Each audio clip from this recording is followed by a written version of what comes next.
তুই প্রতিদিন এই রাস্তায় নামাজ পড়স না, আজকে তার কাটা তোর জুতার পিঠে বইরা দিমু, তোর পা কেটে যাবে, তুই আর কোনোদিন নামাজ পড়তে পারবি না। আজকে তার কাটা তোর জুতার পিঠে দিমু, তুই নামাজ পড়ে উঠবি, তোর পা কেটে যাবে, বুঝবি আজকে মজা। আহা, তুই নামাজ পড়ে জুতা পাও দিবি আর তোর পাও কেটে যাবে, আমি তাকায় তাকায় দেখবো। আহা,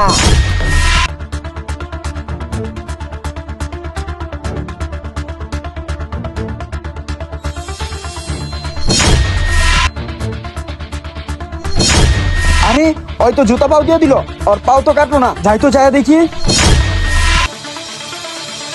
আরে হুজুর দাঁড়ান। আরে ভাই কি হয়েছে? আর আপনি কে?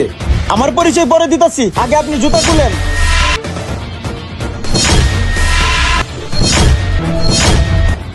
আরে হুজুর, এটা কিভাবে সম্ভব? কেন ভাই কি হয়েছে? ভাই আপনি যখন নামাজ অবস্থায় ছিলেন, আপনার জুতার পিঠে আমি তার কাটা দিয়ে দিছি, তার কাটা দিছি আপনার পাও কাটার জন্য, কিন্তু তার কাটাগুলো ফুল হয়ে গেল কিভাবে কিছুই বুঝতেছি না। যারা আল্লাহর ইবাদত করে তাদের ক্ষতি কেউ করতে পারে না, আর নামাজি ব্যক্তিকে আল্লাহ সবসময় নিজের হাতে হেফাজত রাখেন। ভাই আমি তো অনেক বড় ভুল করে ফেলেছি, আপনি আমাকে ক্ষমা করে দেন। তুমি তোমার ভুলটা বুঝতে পারছো, এইটাই অনেক। আমি আল্লাহর কাছে দোয়া করি আল্লাহ যেন সকল মুসলমানদের হেদায়েত দান করে। যারা যারা আল্লাহকে ভালোবাসেন আই লাভ আল্লাহ লিখে যাবেন।